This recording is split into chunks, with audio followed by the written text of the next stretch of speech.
Rob Dukes. Let's bring in Rob Dukes to the thing here. Where is he at?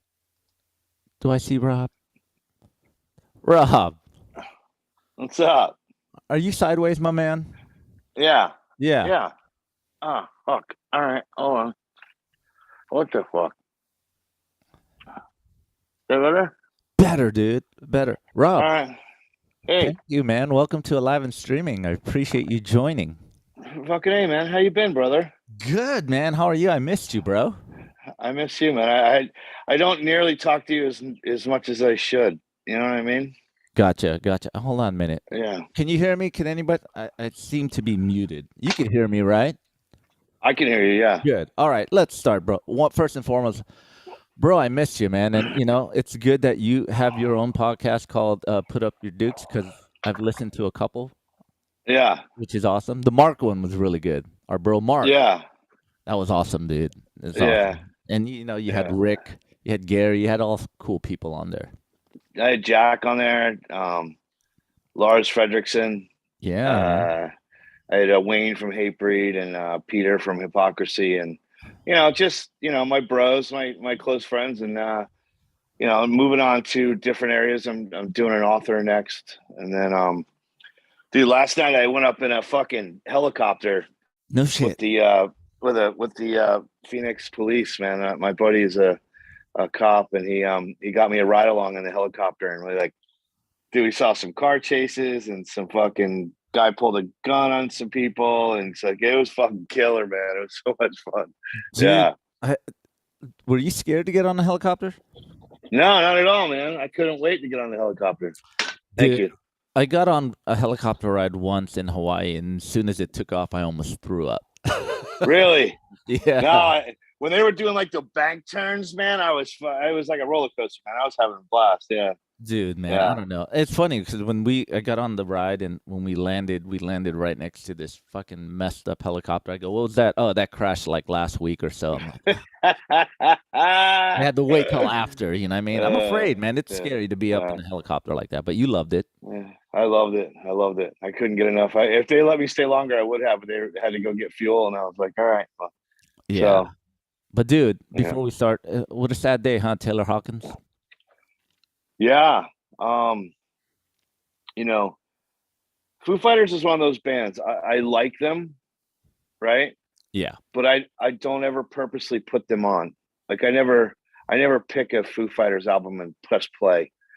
But when they come on, I enjoy it. I don't know why that is for me. There's a bunch of bands I have like that. Elvis Costello, I'm the same way. I don't play it, but when it comes on, I enjoy it. It's just but I know he was a great drummer. Yeah. I have this. I saw. You ever see the video of him with Rush when it was his birthday, and they were in Toronto, and Dave Grohl surprised him, and Geddy Lee and Alex Lifeson came out, and No he's like, way. and he plays YYZ, and he kills it, man. He fucks up once or twice, but it's so non-noticeable unless you're a Rush nerd like me, where you know every note. But it was great. It's really cool to watch, and it was pretty cool. Yeah, man. I mean, But very I don't know, sad. to be a drummer and to have someone like Alex Lifeson and Geddy Lee jam on a Rush song with you, that could be nerve wracking. But also, if you get through it, you're like, I'm done. Yeah, I'm good. yeah, You know what I mean? yeah. Yeah, it Do was you ever kind of had sad, man. you ever had those moments in your career? Something where, Um, yeah, Kerry King came up and jammed "Strike of the Beast" with me and the boys. how was that? Um, it was pretty cool, man. It was a little nerve wracking, but it was fucking awesome, man. It was that was a good one, and I always loved when people would come out and jump on the mic and sing. Like I never cared when people would do that. I always enjoyed it, and you and Mark and the guys would always do that, and you know, I think jumping out there with Hatebreed and singing "Live for This," I did that a couple times. That was kind of fun, being up there with those boys and um, singing. What I sang with Pain, Hypocrisy. Yeah. Peter Taggart, his other band Pain. I went up and sang "Shut Your Mouth" with them at this huge festival, and it ended up on DVD. And what was fucked up was it was the first time I'd sung it, and I me and Peter didn't know who was going to sing which. So I thought he was singing, and I'm just kind of standing there, and he wasn't singing. And then I was supposed to be singing, and then we fucked up. So that was the first night, and then that's the night that ended up on the DVD. But the next night, he's like, "No, sing the first verse, and I'll sing the second." I'm like, "Okay, great." And then we'll sing the choruses together. And the next night was way better, but that's not the one they taped. But anyway, But dude, yeah, that's cool, man. That it just makes it a special show. yeah. Rob Zombie invited me up to sing a couple nights in a row on the tour we did with Rob Zombie. That was very special. That was very cool. Damn, dude. You know, Look at yeah. you. First of all, Rob Dukes, I'm gonna go back a little bit because born in Florida, lived in New York, and one day Yeah, you decided to pick up and come to California. You rode your motorcycle or something? yeah, yeah. I What, rode my motorcycle across the country. what made you come to California? What made you go, I'm out of here, dude. I'm just going. And what made you come to 9/11. California? It What? was 9/11. It was 9/11. Really? 9/11. It changed New York, and it almost in a good way. Everyone was a lot nicer, but um, you know, living in New York my whole life, I realized I was like, I just need to do something different. You know what I mean? So Yeah. I had a plan. I mean, I had a plan to go. I was going to be a scuba dive instructor, um, and that was going to be my gig, and it never worked out. I ended up not living near the beach. I ended up moving to Hollywood because it was the only person I knew there lived in Hollywood, so I kind of lived near him. And then that led to meeting a few guys, and then that led to becoming I was doing load in and load outs at all the clubs in LA. So I was working at the Key Club, the Viper Room, the El Rey. Um, there was the Avalon over on Vine, and then there was like just a couple clubs. So I started doing that. I did the Warp Tour. I did some like one-off stuff down in Anaheim. I did a couple Disney things. I was working at Disney-based stuff down in Anaheim, and I would get these really high-paying gigs to go and that's what I was doing. I was kind of doing that. I was traveling. I was doing like I was working with the band. I forget what it was called, but it was Dave Navarro's band, and he had like it was him and Chris Chaney and the drummer Steve from Jane's Addiction, Steve Perkins, and so they would do shows all the time, and they'd have like a bunch of guys come up, like Slash would come and fucking Billy Gibbons and Ozzy and fucking just it was like this fucking rock star mega part, but it was always like a cool party. It was like I forget the name of the band. I can't remember the name of the fucking band, but anyway, I worked that. So I was end up, so I would work with, one night I'd work with, Slash and Jerry and I'd be setting up and working with all these people and constantly, and it was just a cool kind of gig. And I through just meeting a few people, I started getting better at being a guitar tech, and then I ended up working for people exclusively for a while. I worked with Jerry Cantrell for a little bit, and me and him took a trip to New York, and we went to the album release for Ministry, and he was sober, so and I was sober, so it was kind of cool. At this point, I had like 10 or 12 years of sobriety, and that's one of those things about roadies, man. It's hard to find a roadie that doesn't get wasted and do a bunch of.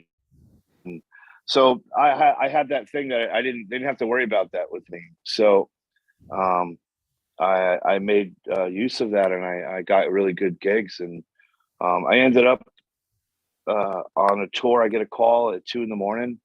Hey, do you want from Scott Koenig? Did you know Scott? Yeah, he managed Fear Factory. He passed away not that long ago. Yeah, passed away. Very sad. Very cool guy. I like Scott a lot. got me a bunch of gigs, got me a lot of work. Was very cool, very gracious, and always took care of me. And so Scott calls me and says, "Hey, man, the Megadeth tour needs a tech. Do you want to go?" And I was like, "Yeah." So he goes, "All right, be at the Palladium at 4 a.m." I'm like, "All right." So I was on my last show with Dave, and I dropped the gear off, and I went home, took a shower, and packed the bag. And they said it's gonna be 6 weeks, and I couldn't find my passport, and I was fucking panicking. Um, but my buddy says, "Hey, I'll search your place. Just go, and I'll search your place, and I'll mail it to you." And I was like, "All right." My buddy Jason. So, Jason Christopher. um, yeah. So Yeah, good I dude. Good dude. yeah.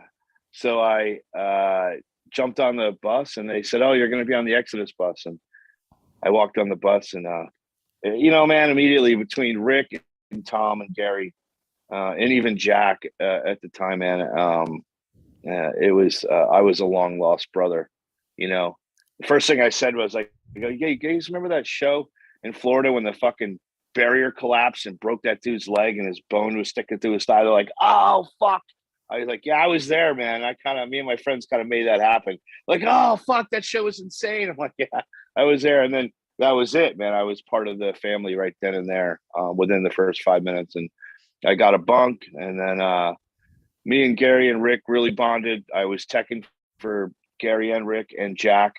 Um, um, uh, Kill Bill was doing the uh, Drums. the drums, and me and him bonded real good. Um, we had fun on that tour, man. Me and Jack, we were in, we it was Thanksgiving, and we were in fucking Vancouver, and Megadeth all flew home. So we were all in Vancouver for a couple days, just hanging out. And me and Jack rented kayaks, and we went out into the fucking, into the Bay Area of Vancouver, and I had a seal almost knock me out my kayak over, and yeah, man, we had it was fun, man. We had a lot of fun. I had a fucking blue mohawk at the time, and just a total fucking nerd, fucking idiot. I like And nerds. then the last show, man, me and Jack, we watched a lot of Star Wars, and we talked books, and me and Jack bonded a lot. We sat a lot in the bus, and I had a habit of like going to sleep like right after the show. Like I'd get all the gear loaded, and then I'd just go to bed. And then and then when everyone would go to sleep, I'd kind of wake up, and then in the mornings I would, of course, start loading in and everything. And we just, man, I had a really good time with everybody and got along really well. And then at the last show, I got up and sang "Deranged" with so Steve Escobar was singing for that tour. Zetro had quit. Yeah. At the time, Zetro had quit, where he just didn't show up to the tour, and they were all really mad at him the whole time. Yeah, I heard about that and story. yeah, so they were really mad at him, and anyway, so I got up there, and honestly, Ted, I sang "Deranged." I butchered it. I sang it later in the band's era. At some point, we were in Japan, and we played it one night, and but I remember that first night, man. You know, it's funny that anybody can sing along with a CD, Oh, but there's a totally, dude. whole it's a whole different ball game when they give you a mic in a band. You know what I mean? It's just, and I was lost. I had no idea what I was doing, and they did the whole intro and the whole shit, and I got up there, and I had no fucking clue what I was doing, and but for some reason, I don't know why, but they called me and asked me to come audition, and I was living in LA at the time, and I said, "Yeah, man." I rode my motorcycle. No, yeah, I did. I rode my motorcycle up, and I auditioned for 2 days, and then I went back to LA, and then I went and met them at NAMM at the conference, and they invited me to the booth, and that's when they announced that I was the new singer, and I You didn't know, even know it was coming. I had no idea, and that you was know, killer, man. It was fucking great. that's Yeah. funny you mentioned that NAM thing because that's the first time I met you, and you were like, I'm the new singer for Exodus. I go, that's the first time I I met was you. just I going was to like, hang out. what the fuck? Yeah, So yeah. that's my introduction to Rob Dukes. You know what I mean? Mm. And I think you did have some trippy ass hair at Nam around that time, I believe. I think I still had like a mohawk. Yeah. I shaved it. I shaved it when I started. I shaved my. I realized I was going bald, and it was just more of a ridiculous thing. And I didn't want to be the guy with long hair and a bald spot. So, but what I did was I shaved my head when I got the gig. I shaved my head, and then I grew my hair for the next like 2.5 years, and then when it got to 14 inches, I shaved it all off and gave it to Kids for Cancer. Kids with what the you give your hair to. Yeah. So I grew it all out and let it in, but I had a bald spot and long hair, and it's a ridiculous look, and I didn't want to do that. So I'm like, well, I'll just gonna be a fucking shaved head person for the rest of my life. You know what I mean? I just, you know, Let I'm me not a ask you, fan of that look. Yeah. what was your audition song? What was the first song you sang with Exodus when you walked into that room? War is My Shepherd. And I couldn't get the timing. That's not one of been my. It's been one of my weak points as a vocalist is timing. I count different than you guys. I count different than the drummer, and I kind of so that was a tough one. What got me the gig, honestly, I think was singing the song.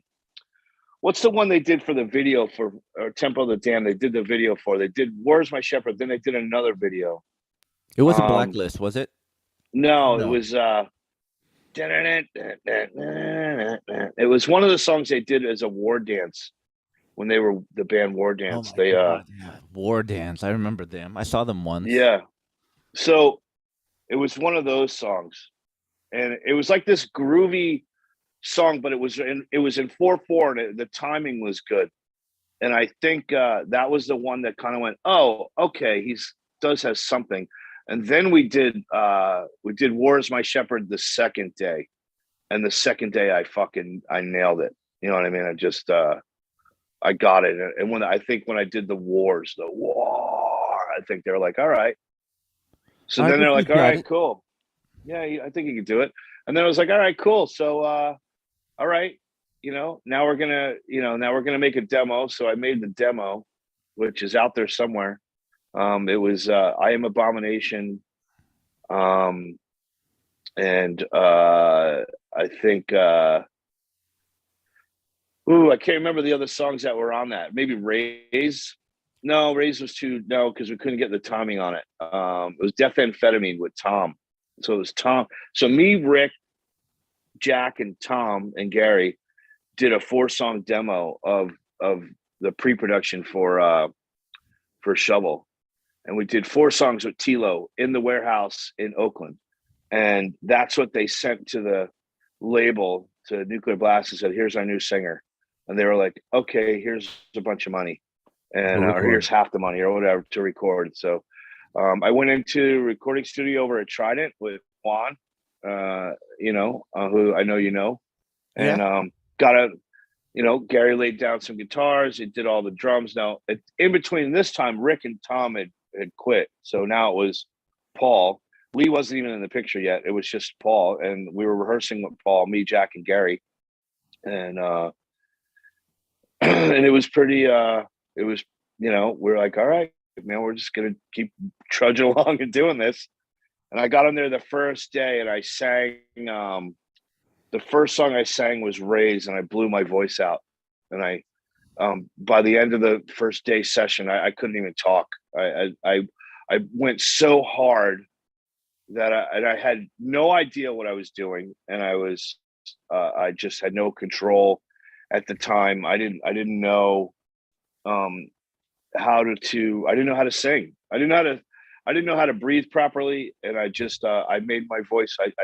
I damaged my vocal cords so bad that I couldn't talk. So I took 2 days rest, and I didn't talk to anybody. I sat in silence for 2 days, and I did all the things that people think matters. Like I drank hot tea, which doesn't matter. I mean, liquid doesn't pass over your vocal cords.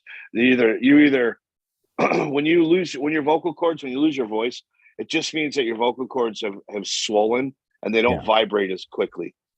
So hot liquids don't pass over your vocal cords. So people say, "Oh, I drink hot tea." It's all nonsense. It doesn't mean anything, because if you would drown if you tea went over your vocal cords. So it's not the way it works. So it's really a breathing thing. So I did finish the record.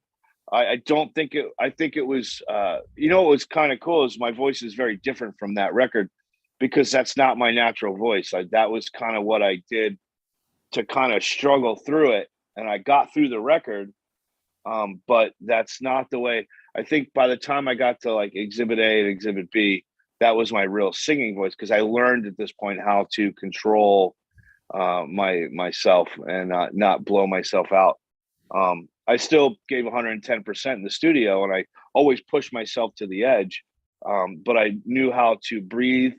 I knew how to not damage my vocal cords, even though, like, I don't know if you were with us when everybody got sick and I got strep throat. No, I was Creator. Were you on tour? We No. were on tour with Creator in South America, and I got strep throat, and my throat was, my uvula was swollen to twice its size. They came in and shot steroids into my throat so I could get through the gig, and that's the only time I've been hurt. I never after I did that first tour, I learned how to not hurt myself singing anymore. I used to, like, I would always kind of like get scratchy and shit, and then I learned how to not do that. And then, after like touring for 10 years, you just become a professional. It's like the 10-year rule, you know what I mean? The 10,000 Totally. hours. And after 10 years, I learned how to, I just never lost my voice again. And I started to learn how to sing better, and I learned how to, project better, you know, um, but yeah, that was The- a, Out of all the Duke's era songs, "Raise" is my favorite. mm. The first two lines when you come in makes me want to start a fire, bro. You know what I mean? My favorite. Yeah, man. I love that record, man. I love 44 Magnum Opus. We did a tour with Nick Barker in Europe, and Tom had planned this vacation, and then all of a sudden this tour came up, and it was like a really good amount of money. So it was like, we can't turn it down. And Tom, we don't want to make you miss your vacation, because he hadn't had a vacation in years and he deserved it. Yeah. So he's like, well, why don't you get Nick Barker to fill in Europe? And we're like, okay. So we went over, rehearsed with Nick, and we opened with 44 Magnum Opus. I was like, let's just open it. Let's open with just a fucking beast. And they're like, all right, let's do it. It was a monster. Yeah. So, But yeah, dude, the stuff that you're on, yeah, "Raise," man, those first two lines, I'm like, hey, man, let's go start a fire, bro. It's just awesome, dude. yeah. I I think love the it. coolest part of that era was, like, here I was, man. I was, Ted, I was, fucking 37 years old, you know, had never done this before in my life as a professional. You know what I mean? It was, it was such a unique, cool experience thing to be happening. And, I remember we were starting to do the record, Shovel, and Gary's like, hey, I made you a tape of this song. And he goes, you can write the lyrics. And I was like, okay. And I got to write Karma's Messenger. I got to write lyrics. And I was like, well, if I'm going to write for, with Exodus, I'm going to make it the meanest, darkest shit I can fucking think of. You know what I mean? And that's why I called it Karma's Messenger. And it was just like, I think the band, when I joined, Gary had taken a turn to not be goofy anymore. That not goofy, but you know what I'm talking about. It was kind of like that tongue in cheek metal, Totally. and I didn't want to do that, and I think I don't know if he knew that, but I think he didn't want to do it either. I think we were kind of on the same page as far as, let's do some dark shit, and that's what we did, man. I mean, I think the albums I did were the darkest of that era, even though I think Bonded is really dark. And it was, yeah. But dude, when you first went out on tour in Exodus, did you always have that worry about, I'm the new guy? Because the singer, the whole thing? Uh, honestly, Or you just didn't give a fuck? You're gonna go out there and do your thing. well, here's the thing, right? I wasn't trying to be anyone else for sure. I wasn't trying to be Bailoff. I wasn't trying to be Zet, Yeah. and I wasn't trying to be Phil from Pantera, and I wasn't trying to be Tom Araya. I just wanted to, I just wanted to be myself, and I didn't want to. I wanted to say the things I wanted to say, and I wanted to act the way I wanted to act. And I mean, look, it's a little bit of a character mixed with your personality, and me being from New York was very different from these West Coast hippie guys that were in this fucking band. I mean, Tom's very hippie-ish, Jack's very hippie-ish, Gary and Lee are, they're borderline, you know what I mean? They're from San Francisco, man. You guys are all the same. You guys have this thing about you. It's just very San Francisco. It's very Bay Area, I get what you're and saying, dude. No offense in taken. New I get York, what you're saying. right? And I'm no offense. I mean, I Oh love yeah, that. totally. I love that, And but coming from New York, there was this, and I came up in this punk rock world, and punk rock and metal and just rock music and everything. And I always found it fun to almost be like an antagonist to the fans, to because that's what I liked. You know what I mean? I liked when the singer would, like, when would engage with the crowd. Going to see John Joseph and going to see Henry Rollins and Roger Moret. Man, those guys, they made you feel part of it. And I think I tried to.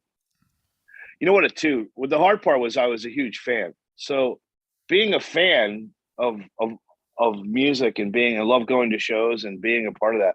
I don't think I ever lost that, because I always watched the opening bands. I would go down in the crowd sometimes for the opening bands, and just because I just loved being a part of it. I remember going to see you guys and being right in the front. I still have the pictures, man. I had the pictures. I was in the front row of watching you guys play, because that's how I was, and I was like that for Exodus. So I engaged with the fans in a way, and I know sometimes it was perceived as I was some tough guy walking around the stage, but I felt a lot like you remember the scene in Star Wars, and when Darth Maul is facing down with Qui-Gon, and they got that red wall in front of him. Yeah, and he's just pacing back and forth. That's how I perceived myself on stage, and I only because what I was singing about was really dark shit. We were singing about the darkest things in the planet, like the darker side of the human race. There was not a lot of happiness going on with Exodus lyrics. So I didn't see that's how I kind of sang it. I sang it angry, because that's what the music was. The music was really angry. The lyrics are very angry, and they all meant something to me. It was very important that came across. And I think through the years, I just started to just be myself. And then I'm also trying to kind of goofy, and I have I'm a big hockey fan, right? So oh yeah, I know that. So I would antagonize the crowds. Like I played in Philadelphia wearing a Rangers shirt, and I mean, people were spitting on me, and I was spitting on them, and we were going back and forth, and it was all in good fun, because when the show was over, I went to the crowd, and those same people were fucking coming up and hugging me and going, "Great show," and having a great. So it was that hockey antagonistic kind of thing that I had with them, and I know some people just didn't understand it. Especially, like, I remember one thing I would do is I would, like, if I was in San Francisco, I would say, "Fucking San Francisco, man, I thought you guys were a lot crazier, but you know what? It seems like that Hollywood's the craziest place in California to play a fucking metal show." And they would freak the fuck out, man. They would fucking lose their shit, and then they'd start stage diving, and the pit would get bigger, and the people would embrace that, and that was the kind of antagonistic stuff I did, and that was me just doing that, because I remember watching Cro-Mags do that, and Roger, who it's as crazy as I've become friends with all my heroes, which is Isn't it's that awesome really though? it's fucking great, man. It's awesome. You know what Dude, I mean? let me go back to you saying the Okay. Bay Area was like Hollywood's crazy. You know what? It kind of Yeah. is. It's not like I'm dissing the Bay Area, but something about, when you play shows in like Anaheim and Hollywood, these fans, it reminds me of the Bay Area back then, you know? Hmm. But, it's nothing against the Bay Area. SoCal is just crazy. It's like being Yeah. in South America at some shows. You get what I mean? Yeah. Hollywood had the Slatanic uh Hispanic. Hispanic guys, man. They were fucking always fun as shit. In the Bay Area, you know what it is, man, is that, you know, you have a certain like when you see that kind of shit happening, and I get what comes out to, we're all getting older. So, Of course. I don't think I've been in a pit. I haven't been in a pit since I retired being in the pit at Slayer. I heard the first time I retired the pit was Slayer and and fucking Machine Head. It was Machine Head, Slayer, and Biohazard. And that was I said, oh, okay, I'm done going in the pit. And then I went to see Clutch in Candiria. And for some reason during Candiria, I got back in the pit. You know what I mean? And then I I was at, I was it just I never stopped. And then I as I got older, I realized that I could no longer do what I used to do, which is be in the pit the whole show and then have a blast. Wow, Rob Dukes. You know what? That whole sentence right there, you just cut out. You sounded like this. I was in the pit the whole time and I just quit. I think you're frozen, my man. But it's okay. This is so great. This is so real. Put your Wi-Fi on, bro.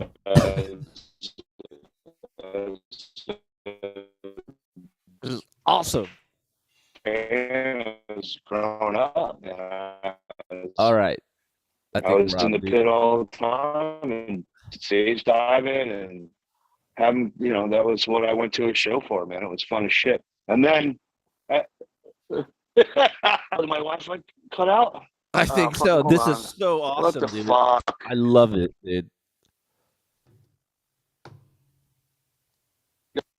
Where is it? I don't even see you, which is awesome. Dude, this is real. This is what you call real in live time, man. So until you get on. I don't see you. I hear wait. Let's see here. Technology. There you go, bro. You're back. You're back. It's okay. I don't know what the fuck happened, man. It's okay. You were sounding like this. I was in the pit for a while. The whole time. I was in the pit the whole time. Yeah. Yeah. So, and I think as we get older, when I went to a show recently, I just wanted to watch the show. I just wanted to sit back and I went and saw Clutch and I didn't want to be anywhere near the crowd. Yeah. I want my own. I'm like, I want like a lake. I want a Lincoln balcony. You know what I mean? I want to be that guy up in the balcony, my own fucking spot, away from everybody.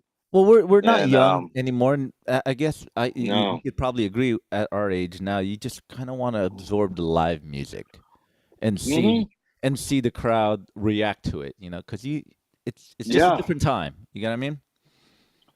But I also still want to I want younger fans to come and be crazy and be in the pit. What's crazy is Canada. Canada's fucking insane. Canada, yeah. But dude, South America is insane. I saw your video footage from South America with Exodus with hair on the floor, which is insane. Oh, that was fucking, yeah, that was something I'd never seen before. I didn't realize that it was just gobs of hair everywhere. It was fucking insane. That's awesome. Dude, the tour we did together, and I know you and Mark talked about it on your Put Up Your Dukes podcast. It was November into December of 2010. Creator, Exodus, Death Angel, and Suicidal Angels. That was a a life-changing tour for most, except for me and you, because we were sober on that tour and We still were are. sober the whole tour. That's how we Yeah. bonded, I guess. You know what I mean? 'Cause Yeah. Yeah. everyone was partying every night. Me and you, I remember you sitting at your Mac laptop going, "Hey man, what's up?" After the show, and I'd hang out with you with like a Coke. "Hey, what's up, bro?" And everyone's Yeah, doing we'd sit Jaeger there. shots. Insane. Yeah, we would drink coffee and yeah, it just look for a quiet spot. I always enjoyed watching like I always knew that the secret sauce to the backstage was turning on Judas Priest, and it would just Oh, it would make Mark go from 0 to fucking 100 in a second. And then Lee would get going, and the next thing you know, man, it was a fucking, we were getting in trouble for something. Yeah. dude, that was a fun tour, a cold Yeah. tour, an insane tour. It was like 24 shows in 24 days. Yeah. No days off, No 24 days in a off. row. But I think that's where Yeah. we all bonded through either, you know, alcohol or music or whatever. But I think, Yeah. like you said, it was Judas Priest that bonded a few people. Yeah. Yeah, man. I'll never forget delivering the goods, putting on delivering the goods, and Mark just jumped up on the table and kicked all the glasses off and just fucking started singing. And it was fucking I'll never forget that. It's in my brain forever. Oh yeah, dude. It was delivering the Yeah, goods and riding on the wind. Those two riding on. songs. You Yeah, know. and then yeah, man. I mean, it was funny. I mean, I bonded with a bunch of bands, but nobody like you guys. Like for some reason, we all um we all just bonded really well, and we just got along well. We pushed each other as Every night. musicians. Every night. Yeah, you guys brought it every night. You made us fucking bring it every night, and I think we made it really hard on Creator more than one. We made it hard on Creator the whole tour. You know. We Um, did. It's yeah, funny because, like, it's mentioned, they always put us in the same dressing room together. Suicidal Angels will yeah, share a dressing room with Creator.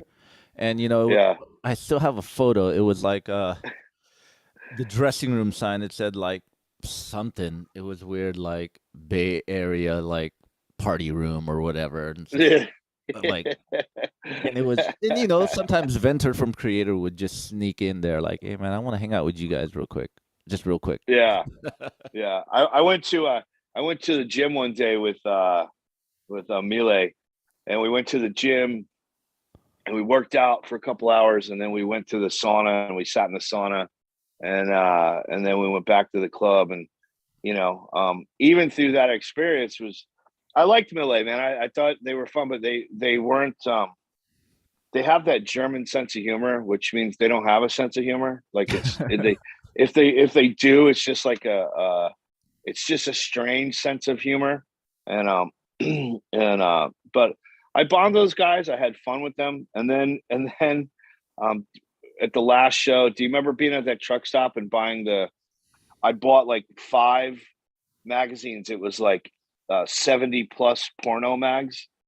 So it was all women that were 70 or older. And I took out all the pages and I fucking taped them to all their monitors. And the whole drum set was covered in fucking old naked women. And it was all over the stage. I did it all over the amps. Dude, they were so fucking mad at me. Like, I think, like, they didn't think it was funny, but we were all dying. I mean, everyone else thought it was a fucking great idea. But I don't think they thought it was funny. Well, Well, yeah, Exodus, I don't, Exodus known to be pretty ruthless but fun in that era. You know what I mean? As far yeah. as I remember that era. It's like, do not fall asleep in the lounge. No, no, no, don't do that. No, I saw what you not did allowed. to some of your bus drivers and to Nick Barker Yeah, especially. So yeah, yeah. We always gave you the option. Hey, man, go to your bunk, and if you didn't, then they were a fair game. Yeah, we did a reporter from Rock Hard magazine. well, He no, was I like think it he was travels. Metal Hammer, right? I think, and you taped him to his bunk or We taped something. him into his bunk. Yeah, so he did make it his bunk. So we taped him in, but it was a different guy this rock hard guy came with us for Okay. days, and we sharpied the fuck out of him. Yeah, yeah. Was that the Everyone guy? got in on that one. Was that the guy who looked like he looked like a burnt victim? Like, dude, you've done some numerous stuff to people. Like when, The dude, no, the worst was the bus driver from Scotland. He was from Scotland. He was the worst. Everyone was doing this with their shots, and he was doing them, and he's got. It was so fucked up, man. I mean, we first it was it was the typical dick on the forehead. yeah, By the time we were done, man, he was completely black. He was his ears, his teeth, his lips, eyelid. I mean, he was. We drew eyes on his eyelids, man. But other than that, man, he was black. His whole neck, his arms, his hands. I mean, they sat there for hours, man, and they were just fucking sharpening away on him, man. I gave up after like 20 minutes. I'm like, it's funny now. And they're just like, nah, he's such a dick. We're gonna keep going. This guy was such an asshole, but he had it coming. I mean, he actually admitted, he goes, yeah, I had kind of had that coming. well, at least he admitted. You know what I mean? Yes.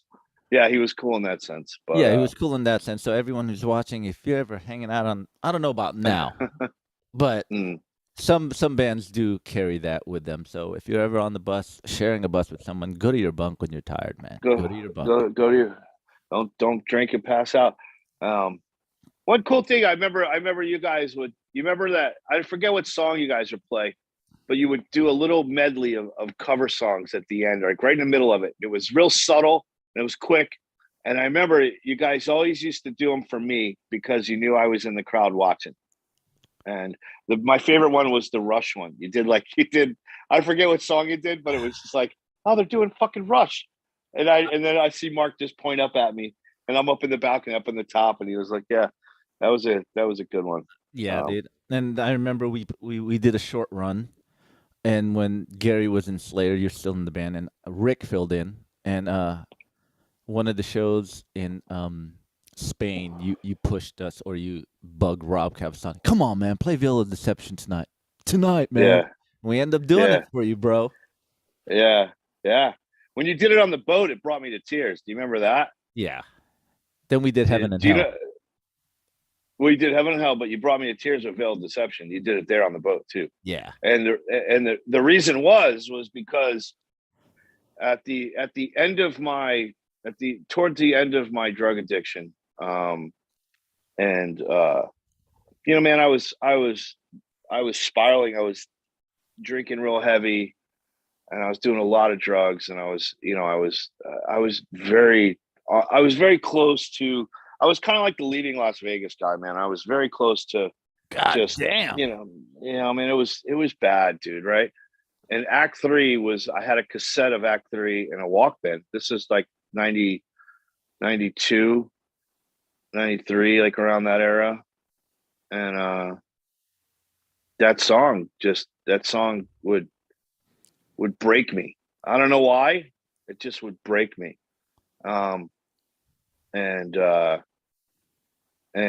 So that's, when I remember saying, hey, will you guys play Veil for me? And you actually did it. And Mark looked at me right before it started. He couldn't, and I was up. This is when it was me and Bob Tyrell, and you guys are outside on the pool deck, and you guys looked up at me and pointed at me, and you played Veil of Deception. And I had sunglasses on because I was just crying. It moved me deeply, and I'll never forget that. And you guys also played it in on that tour. And same thing, man. I was up on the balcony just fucking crying. Yeah, man. I mean, I get it. Certain songs, it brings you back to that era. You know what I mean? Yeah. Well, a lot of songs do. Like La Villa Strangiato, the guitar solo does that to me, and there's a couple Radiohead songs that do that. There's Miles Davis has it's an album called Bitches Brew, and I forget what track it is, but it's like the album's like one big long fucking song, and it's the Pharaoh's Dance, I think is the name of the song, where it's so fucking it just moves me when I hear it. Angie by the Stones, My Life by the Beatles, all those songs make me teary-eyed for whatever reason. That's a you know? good thing. That means it's a good song. It touched you. You know what I mean? It is. Yeah. Rob, before I want to ask one more thing about Exodus, and Okay. I want to get to Generation Kill. I do. Okay. Your Yeah. best and favorite, most memorable show you did with Exodus. Well, it would be easy to say Vakken because it was on DVD and it was on videoed in high def. That would be that was a really good show. We were on fire. We were at the end of a 3 week run, so we were. You know how it is when you after 3 weeks of playing 20 shows, you're a fucking machine, and you know, you don't think about anything because you know it's so like muscle memory at this point. You're just doing it, and and I remember being in the moment there. But I remember um, we were in Milwaukee and we were playing that club. And earlier in the day, I went over to. It was before they tore down Jeffrey Dahmer's apartment building. I went over to the building and I walked all the way up to the door where he where he killed all those people. And then I that was what I did that day. And I went to like a fucking little chicken spot there, and then I went back to the club and we played that club that night, and it was just like it was just a fucking magical show.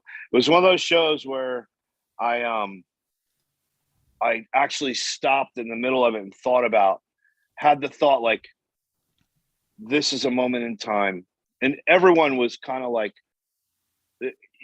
I can't explain. It's hard to put in words what it's like when you're five friends and you're all fucking playing, and it's just perfect. It's just perfect. It can't. The moment is perfect. Everybody is in their own space. Everybody's doing what they're doing, but you're doing it as one. And there was like this. I remember looking over at Lee, and he just looked at me a certain way, and then Gary, same thing, and we were just having a phenomenal show. I don't remember who we were on tour with, but I remember that the entire room in Milwaukee was in a pit for Lesson of Violence, and I just that was one of those moments. And then um, there was another really moment like that in Japan. We were playing and people were stage diving, going crazy, and I remember the guy going, "Dude, people don't act like that here. You guys bring it out of them, you know." And that one was pretty cool. But as far as like as it jumps out, it's that Milwaukee show, and you know what? Actually, you know what? The other one going uh, opening for Iron Maiden in Chile, And where there Rob, was so many on Tom's birthday, right? on Tom's birthday, right? Yeah. Yeah, there was so many fucking people in this fucking place that they couldn't pit because it was just doing this Wow. because there was so many people, and it was we were flawless, man. I mean, it was you have those shows where something goes off and you I never really cared about making mistakes. Anyone else, if it happens, it happens. It is what it is. Of course. But um, but it was one of those flawless shows. Like Vakken was like a flawless show, and Chile was it seemed that the higher the stakes, the better we were, and I think it goes like that for not only the band, but I'm gonna piggyback on this. When you know the band's locking in, and you know the crew is locked in, you know what I mean? The crew is doing their thing, and you could just feel it, and the sound on stage is good, and it's sounding good out there. It's just a combination of everything. Where you go, yes. Yeah. I know that feeling, bro. It's awesome. Hellfest was pretty good. We went on right before Slayer, and I looked over to my left, and Jeff Hanneman, Kerry King, and Tom Araya and Lombardo were all standing to the left of us behind the monitor board watching us play. And there was a guy running through the pit with a road flare. And I just that was one of those moments. And I looked over my left and they're standing there. So then all of a sudden, man, it was like it brings out that fire. Like, you know what I mean? Like totally. You push it even more, it's just I became more aggressive and just that was a good one, man. So there we go. We have like quite a few. It's hard to pick one, but quite a few. It is, too. man. It is. Yeah, I totally get it, man. I totally Yeah. Dude, Generation Kill. You started Yeah. Generation Kill. What's going on with your band right now? I mean, I remember you texted me a few weeks ago or a week about Opiate of the Misinformed Masses. That Yeah. song. Great song. What'd you think of that? Great song, great Yeah. video. And I'm gonna play it for everyone here live. Yeah. All right. Yeah. Cool. And let's talk about the band. Let's get some music going. You Okay. know what I'm saying? Yeah, man. All right, everyone. This is Generation Kill, Opiate of the Misinformed Masses, and I'm gonna play it right here. Better be no commercial.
Thank you, baby.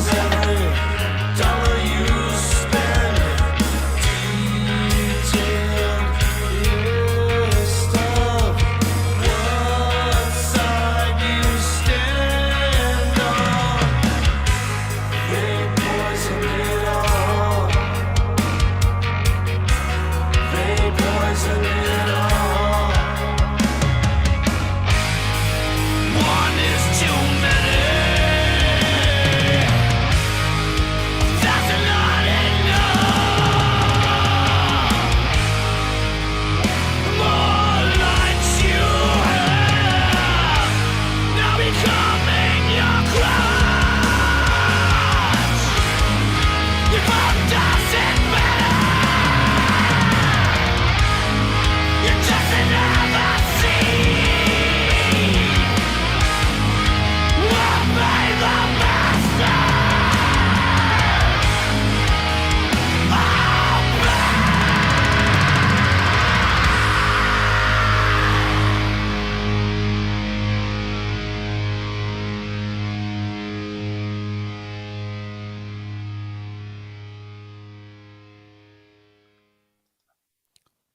Dude, that was a good Yeah, video, man. Good song.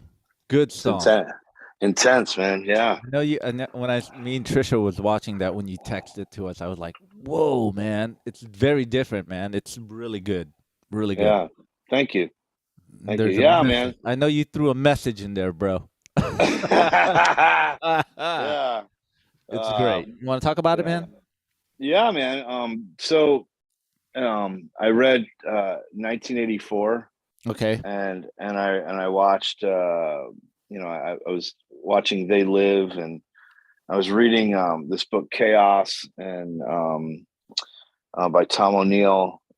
It's about the CIA and MK Ultra and secret programs and by the government, and I was just doing a deep dive and like this shit. And as I was writing this record, I would, you know, just plot ideas, and and I realized that, like, of all the insane shit, like, like the phone has become a double-edged sword. Like, social media is a double-edged sword.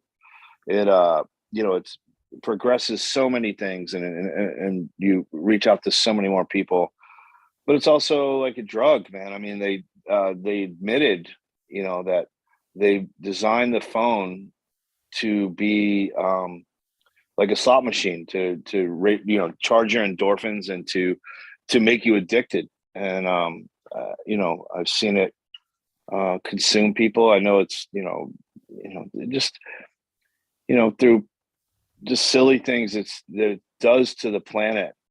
But it does a lot of good things too, man. Like, it's hard to fucking knock technology. You know what I mean? Totally. Totally. Like, look, at one point, the horse and carriage was the best thing you had, and then the car came along. You know what I mean? Yeah.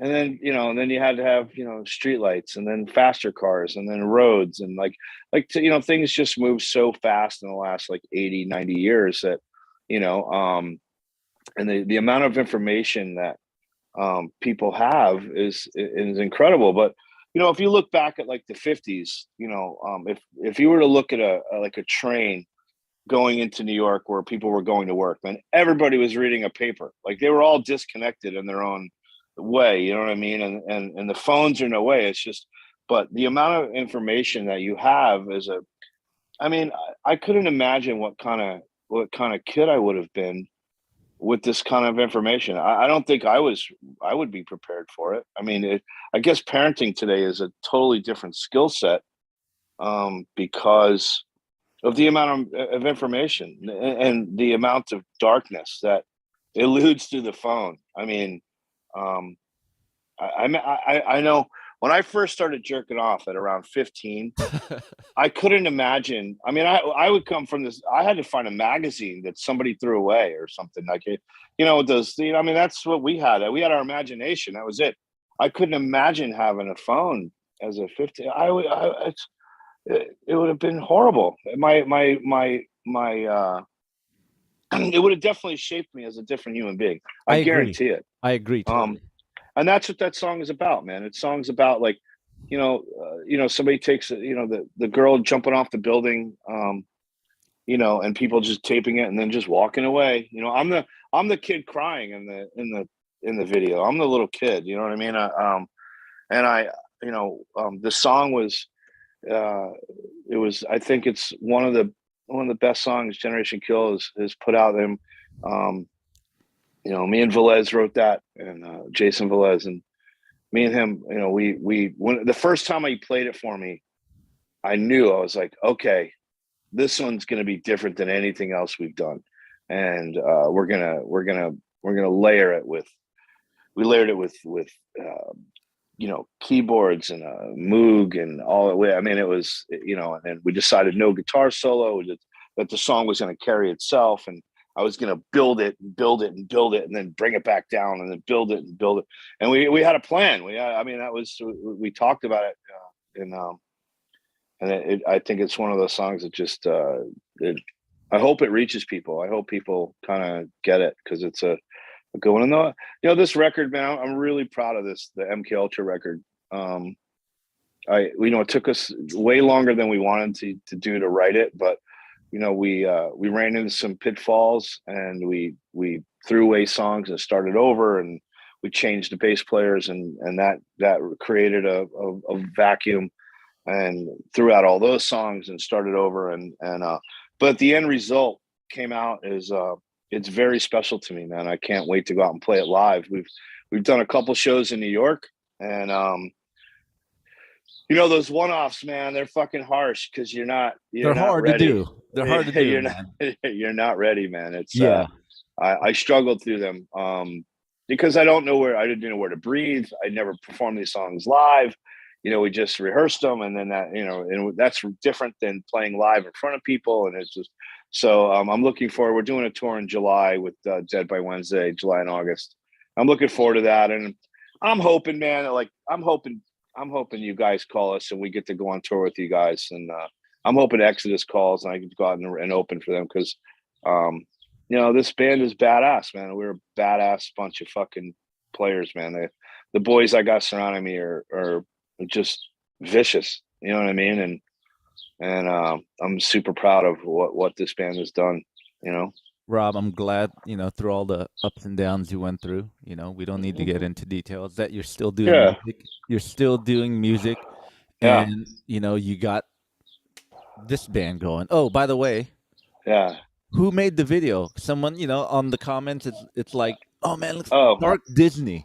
So no, it's Steve Cutts is this guy. He makes a bunch of these kind of videos, and we realized that a bunch of people had changed the music to that video and that, so we just put our song to it because it lined up perfectly. It was the same time length, and it just made sense to me, and I just did that, and homage to him, and that video is amazing. He's got another great one called Man. That's really fucking awesome, and we're thinking about putting music to that too. So, but do you plan on having Generation Kill tour like how you did with Exodus?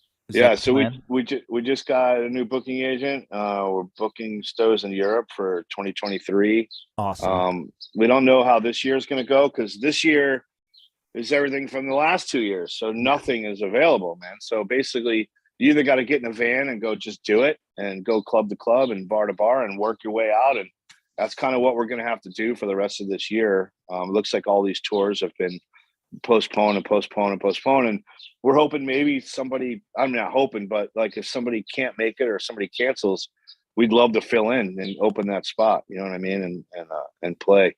And I'll play with anybody, man. I don't give a fuck, you know what I mean. We're gonna whoever has us open, we're definitely gonna make it. We're gonna make it fun for them. It's gonna be like the Death Angel Exodus shows. We will push whoever goes on after us for sure. Definitely, it should just be Exodus, us, and Exodus, Death Angel, Generation Kill, and just go. That would kill, man. That would kill. Such a great tour. That'd be such a fucking vicious tour. I'd jump up and sing a couple songs with Exodus and fucking.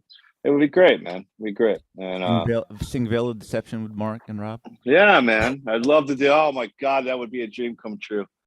Sing Veil of Deception with Mark.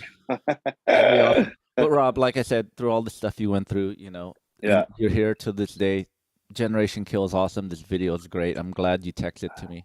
And Trisha, we were out on it, and I had to play it on the stream, man. I had to play it man. for people to check. We got a couple videos, man. We got like 3 or 4 videos, man. Dude. So I got Chris Poland to play on this record.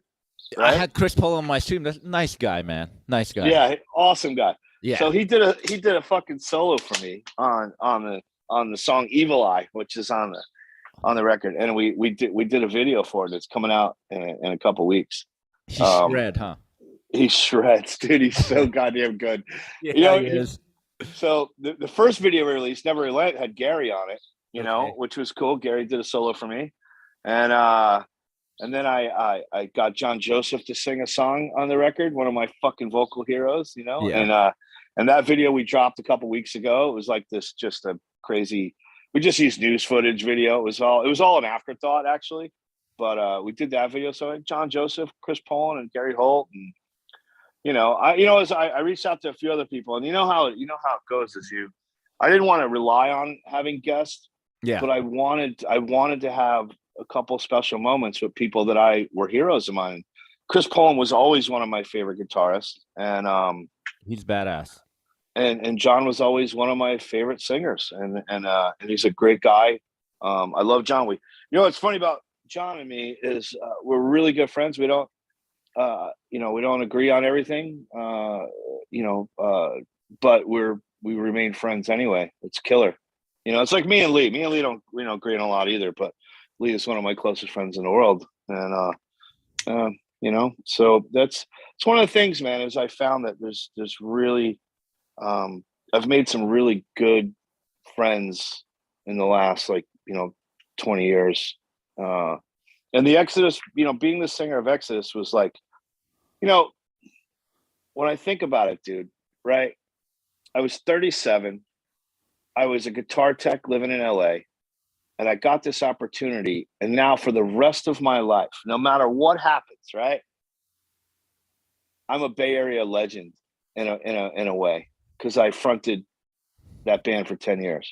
No matter what happens, that happened. You know what I mean? Yeah. And I'm now part of that Bay Area culture. I'm part of the whole Bay Area scene, along with Faith No More and Death Angel and Testament and Metallica and all. I'm a part of all that, and I'm glad you are. I'm so grateful for it. But I never. I mean, could you imagine if you had asked me that when I was 15 years old, listening to Exodus in my bedroom? You know what I mean? Yeah, totally. Like it'd be the furthest thing from your mind, But I remember when somebody asked me, I was having a tough time in sobriety, and somebody asked me, this is way before Exodus. I had probably 3 or 4 years sober. And what do you want to do? And I go, man, I just want to scuba dive and just hang. I just want to scuba dive and live near the beach. And that was my biggest. I wanted to be at peace with myself, and through all the years of, I'm now 29 years sober, and I've learned so much in that 29 years that I'm grateful for all the moments I had, even the bad ones, because the bad ones, you think they're the worst at the time because you're in them, and then they lead to something else, and they lead to something that you weren't expecting. And just like Exodus, I never expected it. I never saw it coming. I didn't ask for it. I wasn't trying to be the singer of a band. I wasn't trying to be the singer of Exodus. It wasn't. I was just presented with the opportunity, and I had just enough talent to make it happen. And I'm grateful for that. I'm grateful that Gary gave me the chance to. Gary let me write lyrics for one of the most iconic metal bands to ever exist. If that didn't happen, I wouldn't be talking to you today. That's right. Me and Ted wouldn't really be friends. Maybe not. Maybe not. You know what I mean? Because I was still going to Death Angel shows, regardless. You know what I mean? I'm going to ask you 3 more things before we close it out. And I don't want to close it out, but I like to give the people wanting more a couple things. And people ask me this, and we could kind of relate in similar. They asked me, you're in a heavy metal band, you're in a band that tours the world, and their whole thing of this, the partying backstage and all that. Mm-hmm. They always ask me, how do you do it? Because I don't. Yeah, I don't do it. Yeah, do you get that question? Hey man, how do you do it? I think it's funny that because that's what we have in common. It's how the world perceives us. You know what I mean? Yeah. I read I always read books, man. That's what I did. I read on tour, man. I went to every kind of so if you're in Paris, I went to Morrison's grave. I went to the Louvre. I fucking traveled around the city. I went to the place where they would, Monet and all those guys would paint, overlooking all of Paris. I went to that little hill. Me and Jack would go fucking explore castles and fucking I never partied, so I never slept in. I mean, once in a while if I didn't feel good or whatever, but for the most part, man, I mean, I was out just doing shit, and I read a book every 2 to 3 days on tour. I mean, I read constantly, because you have 22 hours of nothing, and then you have a hour and a half show, and then hang out with the fans a little bit, and then I just take a shower and go to bed. You know what I mean? And I mean, it was kind of it was awesome, man. I got to see the world, and I'm super grateful for all that. But the partying, I think when I was in Exodus, man, we were fun as shit. I mean, Yeah, you guys were. we were fun as fuck, man. We had a lot of fun. I remember making the bus driver pull over one night so we could fucking all jump off the bus and jump into the Mediterranean naked. You know what I mean? We all ran off the bus and jumped in the water naked. And it was like 2:00 in the morning. I was like, pull over, because the water was right there. And we just pulled over and we all just ran off the bus and took our clothes and jumped in the water and it was just nights like that, man. It's like, I remember being in Malaga, Spain, and we just eating, really good food and just live, down by the water and just, I mean, me and Lee have been in almost every body of water except the Arctic Ocean. Me and Lee always made it a point to go jump in the body of water that was near there, as far as like the Caspian Sea, the Black Sea, we always made it a point to kind of do that kind of stuff. And you have to, man. It's life. You got. I mean, you're on the road. You're in these places that you read about when you're when you're in school or documentaries you watch on TV or whatnot, and you're actually there. Why not? You know what I mean? Not everyone could say, "I jumped in the Mediterranean." Yeah, man. Or I've been to the Sagrada Familia, that Gaudi church in Barcelona. I've been there, 4 times. Why'd you go 4 times? Because they keep building it. It's been building it for 100 years, and they got 100 years to go. And I keep seeing it in different forms, and that's why I kept going back, man. You know what I mean? And I ate that great steak restaurant on the beach in Spain, and the food in Germany, like the. Remember that little thing? It was like a meatball, and it came on a roll with mustard and onions. It was so fucking good. But it was pork, and it was just really good. And just little things, man. You ever had the shrimp on the hot dog in Sweden? No. So they make it's like a pork sausage roll, and they put it on a hot dog bun. It's not a bun, but it looks like it. And then they put like this white fish sauce with like shrimp. Wow, I love shrimp. And I'm like, God damn, like who thought that fucking pork and shrimp would go together like that? I didn't know that. And anyway, man, just little things like, fucking Japan is awesome. China was awesome. Yeah. I've been to Singapore and the Philippines and all those parts of the world, man. And I could never go on, like I could never do a vacation where I go sit on a cruise ship, or I never could do a vacation where I go to some resort in Cancun and I just sit inside the resort. Like I mean, my next vacation, I think I'm going to go to Thailand and just go diving. I'm going to go find a different couple spots, go scuba diving all over Thailand. That's my next vacation when the world goes back to normal, which it seems like it is. Yeah. What a strange couple years. It is, but you know what? The way I look at it, we're alive. Mm-hmm. We're alive. I don't care about all the bullshit that came with it. We're alive. We got through it, and it is what it is. We could complain till the cows come home. It's not going to change the past, I had nothing to really complain about, man. I worked through the whole thing. I worked for myself, so I kind of I just kept grooving and moving along, and I stayed home a lot more. The downside was my dad got real sick. He ended up getting a lung transplant because he got pneumonia, and is he all right? His pneumonia. He's great now. I just went and saw him. So after I actually got vaccinated and I got the booster, so I could go and see my dad, who I hadn't seen in 6 years. Awesome. And because of his lung transplant, I couldn't go near him. Nobody could. Gotcha. He was alone. It was him and his wife locked in their house for a long time, and I finally felt like I could go, and I went, and it was a beautiful visit. And I love my dad to death. So I'm going to see my mom soon. I'm gonna go hang out with my mom. I think I'm gonna take my mom scuba diving down in Key West. That's the plan. I'm gonna drag her down there and throw a fucking tank on her and make her go scuba diving. She's never done it, and I was like, what I texted her yesterday. I said, hey, I'm coming there in April, and what do you want to do? She goes, I don't know. You come up with something. I'm like, all right, cool. And I was laying in bed last night. I was like, you know what? Taking my mom scuba diving. She's never done it. That's what we're gonna do. That's so awesome, dude. Yeah. So life's too short, man. You got to do it. Life is too short, and yeah, go ahead. We're coming to a close. And I want. You know what's fucked up, Ted, is I could talk to you we could do this for 5 hours. I could just sit here and talk to you. Speaking of, somebody from Wales, Darren Diggle goes, Ted should do a reverse and go on Rob's podcast. Oh, absolutely. You know what? Let's do that. I'm gonna. Matter of fact, you know what? I'll fucking do it right when we're done. We'll hang up and then we'll just continue it on my podcast. Yeah, let's do that. Well, not today, man. I got family coming over. That's why I gotta. Okay. But this week's good. We'll do this. We'll do it this week. Let's do it this week. Before we go, I got 2 more things. Yeah. I usually ask my guests 12 questions. You gotta, shoot out a question. I call the Dirty Dozen. So fire away. Okay. Mild or spicy? Spicy. Dogs or cats? Both. Right on. A movie you could watch over and over again? 7. Whoa. Pretty dark movie. Biggest pet peeve? People driving slow in the fast lane. What time does your alarm go off in the morning? 5:30.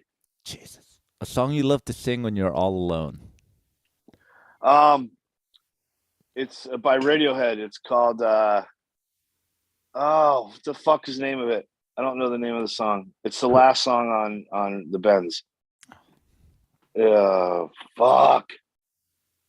I don't know the name of it, but it's on the Bends. Also on Green Day has a song on the album Warning called Macy's Day Parade. For some reason, I love that song. All right. Yeah. Your dream vacation? Dream vacation would be either scuba diving in the Great Barrier Reef. No. My dream vacation is the 5-day shark dive with great whites off Isle de Guadalupe. Wow, dude. That sounds fun. All right, dude. One thing about you that probably annoys others.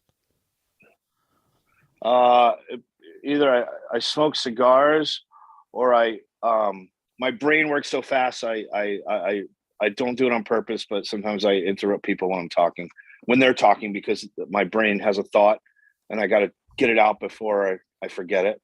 Okay. So I have a tendency to do that. I don't mean to do it. I've been working on it, been thinking about it. So how about your favorite smell? Oh, burnt rubber. Like when I take my Corvette and I fucking light the tires up and burn the rubber. That and gasoline are pretty good. So dude, it's like burnt rubber. I got a couple of people who said gasoline. Man. Yeah, burnt rubber and gasoline. Yeah. An instrument you wish you could play? I wish I was prolific on the piano. Yeah, I can play it, but not well. Yeah. I get quite a few of that. On a scale of 1 to 5, how good of a dancer are you? -3. All right. I got one more and a bonus question. What did you have for breakfast today? A cigar and a cup of coffee. Nice. Okay, dude. Yeah. My bonus question here. You're a Star Wars geek, right? Are you a Star Wars fan? How big of a geek are you? I have unopened boxes of toys. Okay. I have a full leg tattoo of Star Wars tattoos. Okay. I don't know if I asked you this question, but I've asked it to a lot of Star Wars geeks, and they don't seem to know the answer. So I'm hoping. I think I asked Jack, and he didn't know the answer. So I'm going to ask you and anybody who's into Star Wars. Maybe you might have an answer. If Jack didn't know, I'm probably not going to know because Jack's way smarter than me. Now. Yeah. How much did Han owe Jabba? 20,000. Is it 20,000? No, 15. He owed him 50. No. He owed him 30,000, but he added on the percentage of 15%. Where did you get this info? He said 20%. He goes, no, come on, Jabba, 15. And he went, okay, 15, Han, you're a good boy. That's the scene. It's the cutout scene where they added in the episode in The New Hope when he steps on his tail, when they're underneath the Millennium Falcon. And it's the first time you see Boba Fett standing behind him, ready to shoot him. And he owes him 30,000 credits, and he added 15% to it. He tried to get 20, and Han said 15. And he went, okay, so whatever 30% of or 15% of 30,000 is. See, I haven't. Yeah, I've asked quite a few people that years ago, and they're like, I don't know. Yeah, they know who Darth Maul's brother is and how all that crazy stuff. Yeah, I'm gonna say 30,000 only because I watched it recently, so I know. I went through the whole thing recently. I watched all of Mandalorian, and then I watched them in order chronological. Yeah. And I found out, man, that Rogue One is one of my favorite Star Wars movies, man. It's such a good fucking movie, like an all around. Man, it's great. Everyone dies. It's like Reservoir Dogs. Everyone dies. It ends on a sad note. You know what I mean? It's kind of like, Empire. So, yeah, but I'm a fucking nerd, man. What are you going to do? Rob, thanks for chatting with me on Saturday on my stream. Dude. Live and streaming. I appreciate it. I fucking love you, Ted. I love that. You too, dude. But how about this? Yeah, man. The floor is yours. Why don't you let everyone know about Generation Kill and your podcast? Because your podcast is really cool, man. Thank you. Both kinds. So, it'd be cool if people bought it, if they bought your record. You know what I mean? It's like $10 or whatever. I buy all my fans. I'm fans of a few bands, and the bands I really like, I buy their records when they sell them. Only because it helps them. It helps them make music in the future. So people could go out and buy it, and if not, if you just get it on Apple or Spotify, you could always just come to a show when we do play and buy merch and stuff like that. To help us just keep moving forward. Because it's hard to do, man. It's hard to make that happen. So, Generation Kill's got, Instagram and all that. You can follow us on all that, and it would be cool if, we could jump up our followers. And my podcast is Put Up Your Dukes with Rob Dukes, man. And I interview my friends, and I just have conversations like you and I have. I've done mostly musicians. I did Bob Tyrell as a tattoo artist. And so at this point, but now I'm starting to branch out and do a few other things. I'm sitting down with a writer, and then I'm sitting down with a couple comedians, and I'm going to and talk about their comedy careers and just people I find interesting, man. That's basically the deal. Like I'm just going to find interesting people and sit down and talk with them. I sat down with my lawyer recently and had a really funny conversation with him, and then I also talked to this guy Joshua and Cynthia. They own a cigar company in Nicaragua, and I thought it was really interesting how they got into this. Like, how did you get into own a cigar company? You know what I mean? And they told me the whole story, and I was fascinated by it. And it's a quick little interview, man. I'm gonna kind of mix it with some other stuff, and where could people find Put Up Your Dukes? PutUpYourDukes.com. It has everyone. I'm on YouTube. I'm on Spotify. I'm on anywhere you get your podcast, Apple and all that shit. I'm on everything. It goes out every week. This week I actually moved from my condo to a house, so I didn't get to one this week. I'm actually going to put it out tonight, later tonight, probably tomorrow, because I just didn't have time this week. I had to move, and it's been really hectic trying to get everything moved and unpacked and put away, and my garage is a fucking mess, and I still got to go get my 2 cars and bring them over here.